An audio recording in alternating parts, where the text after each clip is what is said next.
स्वागत है डी12 news channel पर। बीते शनिवार को आपने कहानी देखी थी।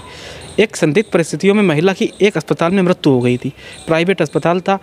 परिवार वालों ने साफ आरोप लगाया था कि डॉक्टरों की लापरवाही की वजह से महिला की मृत्यु हो गई, क्योंकि हम लोग चाहते थे महिला को कानपुर रेफ़र किया जाए, लेकिन डॉक्टरों ने रेफ़र नहीं किया। कहा महिला यहीं ठीक हो जाएगी, कोई दिक्कत की बात नहीं है। तो परिवार वाले निश्चित हो गए और वहीं भर्ती कराए रहे। और उसके बाद महिला की जब मृत्यु हो जाती है, परिवार वाले हंगामा करते हैं कि अस्पताल की लापरवाही की वजह से महिला की मृत्यु हो गई। सड़क को जाम कर देते हैं। उसके बाद हमने ही सबसे पहले इस खबर को दिखाया था, पीड़ित परिवार का बयान सुनाया था कि पीड़ित परिवार को न्याय मिलना चाहिए।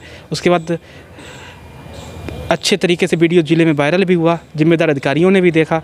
तो फिर हमने ये भी दिखाया था आपको, जब 4 दिन बाद पीड़ित परिवार के गांव में गए कि हमने सोचा कुछ कार्रवाई हुई होगी, पीड़ित परिवार को न्याय मिला होगा। दोबारा से हमने आपको पीड़ित परिवार से आपकी सुनवाई थी। पीड़ित परिवार ने दोबारा से कहा था कि हमने गांव में बूढ़े बुजुर्गों की बात सुनकर हम पीछे हट गए। हमने सोचा कौन कोर्ट कचहरी के चक्कर काटेगा, कौन अधिकारियों के पीछे भागेगा, हमें नहीं लगता हमें न्याय मिल पाएगा।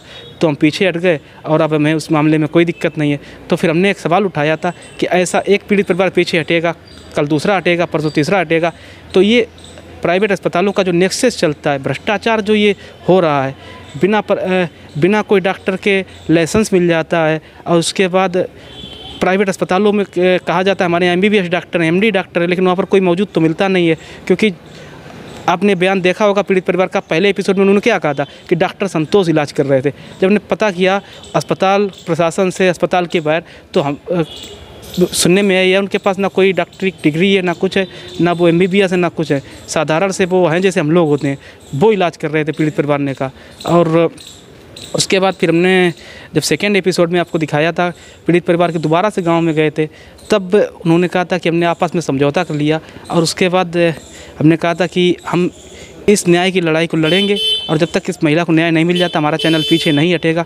उसके बाद हम जब पीड़ित परिवार कहीं नहीं जा रहा तो हम जा रहे हैं उनके लिए कि उनको न्याय मिलना चाहिए। हम CMO ऑफिस आए कि CMO से पूछते हैं इसमें क्या वो कार्रवाई कर रहे हैं। तो CMO ऑफिस में आने पर हमें पता चला CMO साहब तो है नहीं ज़िले में, वो बाहर है छुट्टी पे। बताया उनको डिप्टी CMO के पास चार्ज था। उनसे हमने क्वेश्चन पूछा कि अभी तक उस मामले में क्या हुआ, तो उनका साफ तौर पर कहना CMO की बिना अनुपस्थिति में CMO की अनुपस्थिति में कोई बयान नहीं दे सकते हैं, उस पर कार्रवाई चल रही है। और फिर हमने जब पूरा CMO ऑफिस घूमा तो उसमें कोई भी जिम्मेदार अधिकारी हमको नहीं मिला। मात्र अभी 2 बज रहे हैं और 2 बजे CMO ऑफिस में कोई अधिकारी हमें मौजूद तो नहीं मिला।